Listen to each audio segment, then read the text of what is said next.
comment ne pas être inquiet pour Mercedes? Vraiment, je pose cette question ouvertement, on se pose 2 minutes, on parle, on se pose. Mais là, Mercedes, c'est pas bon. Et là, ça commence à être décevant au plus possible de voir une monoplace Mercedes, 2 monoplaces Mercedes, ne pas être au niveau.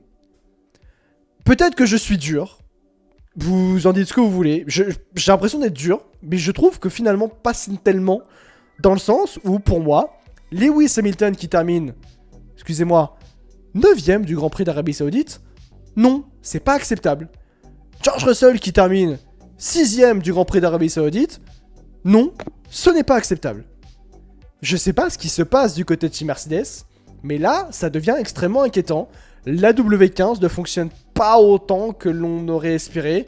Il y a des défauts de l'ancienne monoplace qui semblent revenir sur la W15, notamment les rebonds, le bouncing, baby shoom. Et là, ça commence à devenir inquiétant. C'est pas normal ce qui se passe aujourd'hui du côté de chez Mercedes. Ah, c'est sûr que c'est un Grand Prix qu'on n'aimerait pas forcément revivre. En tout cas, du côté de Mercedes, c'est vrai que ça a été un petit peu compliqué. On a entendu beaucoup les radios de se plaindre, en tout cas notamment du côté d'Hamilton, où il disait que voilà, tous ceux qui étaient devant lui, de toute façon, étaient beaucoup plus rapides que lui, en tout cas dans les courbes rapides. On sentait vraiment que c'était une faiblesse pour lui qui était colossale sur cette Mercedes. Maintenant, à savoir, est-ce que c'est la monoplace qui a fait un pas en arrière comparé à l'année dernière, ou alors est-ce que c'est le tracé qui ne convenait pas forcément aux deux Mercedes? Je t'avouerais que vu, encore une fois, l'ampleur de l'optimisation de cette voiture, je pense qu'il y a énormément de boulot à faire. Elle est clairement pas optimisée. Voilà. Non mais excuse-moi, je coupe tout. Mais... Je viens d'arriver sur une déclaration de Toto Wolff, j'ai envie de... Non mais attendez, c'est exceptionnel. Toto, vas-y dis-moi, mais c'est Toto, vas-y dis-moi. Toto Wolff déclare à Sky qu'il pense que Mercedes rencontre désormais un problème avec le logiciel de simulation. Ah bah voilà, alors là dans ce cas-là, d'accord. Là c'est pire, là vraiment c'est pire la situation que ce qu'on aurait pensé là. Hein.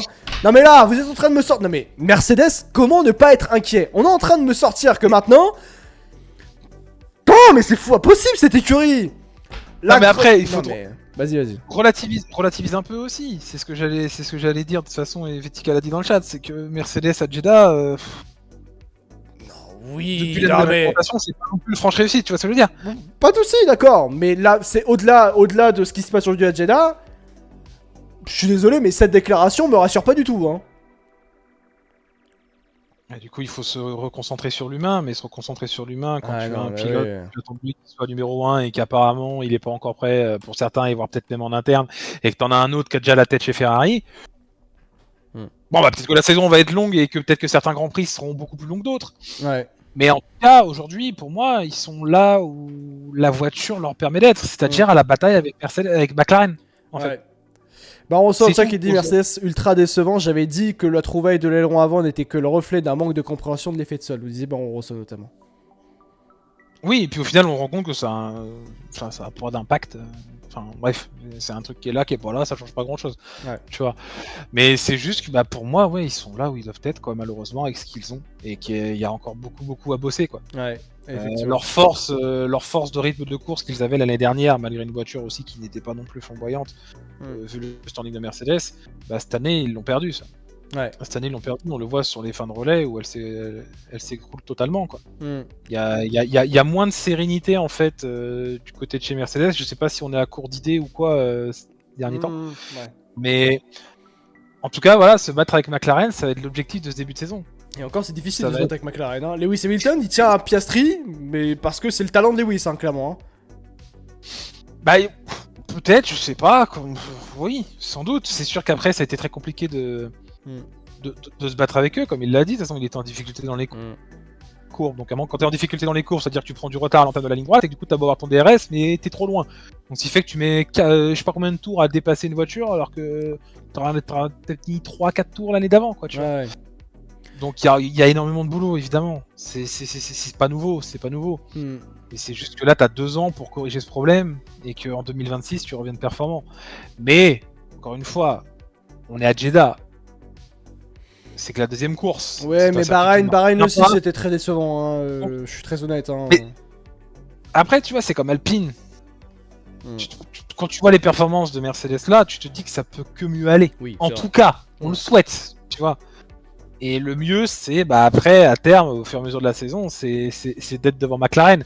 Mais c'est sûr qu'après, tu peux pas prendre ce Grand Prix en référence, en tout cas, de cette Mercedes-là. C'est tout le potentiel qu'elle peut nous délivrer. Non, loin de là. Mais Pour ça, on verra en Australie. Je pense que ça ira mieux. ouais. Après, voilà, mon avis en tout cas par rapport à Mercedes, c'est que moi je le dis très ouvertement, c'est comment ne pas être inquiet pour Mercedes à l'heure actuelle. Après ce Grand Prix d'Arabie Saoudite, quand tu vois la situation, tu as de quoi être inquiet. Le Grand Prix, on va se le dire très clairement, pour moi, il est extrêmement décevant. Peut-être que je suis dur, encore une fois, par rapport à Mercedes, mais pour moi, c'est pas bon du tout. C'est vraiment pas bon ce que produit Mercedes depuis ces 2 premiers Grands Prix de la saison. À Bahreïn, c'était décevant. Aujourd'hui, en Arabie Saoudite, c'était encore très décevant. Lewis Hamilton a terminé 9ème de ce Grand Prix d'Arabie Saoudite. George Russell a terminé 6ème de ce Grand Prix d'Arabie Saoudite. Oliver Burman, qui avait aucune préparation, était dans les chronos de George Russell, qui a une Mercedes. Puis, on apprend maintenant, aujourd'hui, que Toto Wolff a fait cette révélation par rapport à la W15, et ce qui est extrêmement inquiétant par rapport à la suite de la saison. C'est-à-dire qu'aujourd'hui, Toto Wolff, patron de Mercedes, dit ouvertement « Je crois que nous rencontrons un problème par rapport à nos données de simulation. » Comme quoi, en fait, les données de simulation qui sont données par rapport justement à la W15, est-ce qu'elle est censée produire sur la piste, est-ce qu'elle produit finalement en simulateur, est-ce qu'elle produit en piste, les données ne corrèlent pas encore. Ça fait 3 ans que c'est comme ça chez Mercedes. 3 ans. 3 ans qu'il y a encore des problèmes de simulation du côté de chez Mercedes. Et excusez-moi, je réinsiste sur un point. On parle de Mercedes, hein. On parle pas de Williams, on parle pas de AC Team, on parle pas de Stake, on parle pas de Sauber, on parle pas de ces écuries-là. On parle de Mercedes. On parle de l'écurie, l'une des écuries les plus successful de l'histoire de la Formule 1. Et on est en 2024, et ils ont encore des problèmes de simulation, de données, de CFD, et ainsi de suite. Et là, effectivement, forcément, tu te dis, ok, très bien, la saison va être extrêmement longue si on arrive dans cette situation-là. Tu comprends aussi peut-être pourquoi Lewis Hamilton s'est dit finalement, bon, il est peut-être temps que je pense que le cycle est terminé. Pour moi, je me barrais de Mercedes pour aller chez Ferrari. Hein. L'herbe sera plus verte là-bas. Je tente un nouveau pari. Ok. Tu te dis aussi, ok, c'est très bien les rumeurs de Verstappen chez Mercedes. Est-ce que vous pensez que Verstappen a réellement envie de rentrer dans un bourbier chez Mercedes, quitter le bourbier Red Bull où c'est le cas en interne pour aller dans un bourbier de performance du côté de chez Mercedes, où même eux ne comprennent pas comment leur monoplace doit évoluer et comment on conçoit la monoplace. Et en plus, je rappelle qu'ils avaient dit qu'ils allaient être beaucoup mieux à Jeddah pour ce Grand Prix d'Arabie Saoudite. Bizarre. Bizarre. C'est tout l'inverse, hein. Absolument tout l'inverse. Donc là, tu commences à te poser des réelles questions par rapport à la viabilité de cette W15 pour forcément cette saison 2024 de Formule 1. Peut-être qu'on tire des conclusions un peu trop fortes, ou peut-être qu'on ne devrait pas tirer des conclusions maintenant par rapport à la situation. Mais quand tu as Toto Wolff, patron de Mercedes, qui dit ouvertement, bon les gars, je reprends la déclaration qui est juste ici, Toto Wolff qui dit, on rencontre désormais un problème avec le logiciel de simulation. Bon, non, ça c'est problématique. Quand on a justement Lewis Hamilton qui dit ouvertement dans les médias, nous devons absolument faire des changements importants parce que si vous regardez les 3 autres voitures en tête, elles ont des concepts différents des nôtres que nous devons essayer, au point même où Lewis Hamilton dit visiblement qu'il faut aller s'inspirer des écuries qui sont devant eux. Mercedes a plus cette force d'innovation. C'est fou de se dire ça. Non, Mercedes, ils sont paumés. Mercedes est aujourd'hui paumé avec son concept de la W15. Ils sont paumés avec ce concept de la W15. Ils n'ont plus aucune force d'innovation. Et c'est désolant. C'est inquiétant même pour l'avenir. Et tu comprends mieux pourquoi Lewis Hamilton s'est dit, bon, finalement, non, je vais pas continuer l'aventure, je préfère repartir chez Ferrari. Le cycle est terminé pour moi chez Mercedes. Et on peut pas lui en vouloir. On peut pas lui en vouloir, clairement. Et ça fait quoi du coup? C'est-à-dire? Quel effet ça te fait, toi, d'avoir dominé pendant 8 ans et d'être comme ça aujourd'hui? Mais qui a dit que j'étais fan de Mercedes, moi? Oui, non, mais qu'est-ce que tu ressens intérieurement? Là, intérieurement? Tu veux en parler? Non, en vrai, intérieurement, je trouve.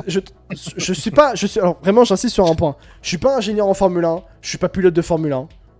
Mais par contre, le ressenti que tu peux avoir, c'est que tu te poses quand même cette question, et j'aimerais avoir des réponses. Comment une écurie comme Mercedes, encore une fois, l'une des écuries les plus successful de l'histoire de la Formule 1, en est à ce niveau-là, à avoir des problèmes depuis 3 ans de compréhension, de simulation et de non-corrélation entre ce qui se passe dans le simulateur et en piste. Voilà, moi j'aimerais juste comprendre ça. Pourquoi Red Bull ça va? Pourquoi Ferrari ils ont réglé le problème? Pourquoi McLaren ils ont un bon et ils sont meilleurs que Mercedes? Pourquoi Aston Martin est en passe de devenir meilleur que Mercedes? Si c'était déjà fait d'ailleurs. Pourquoi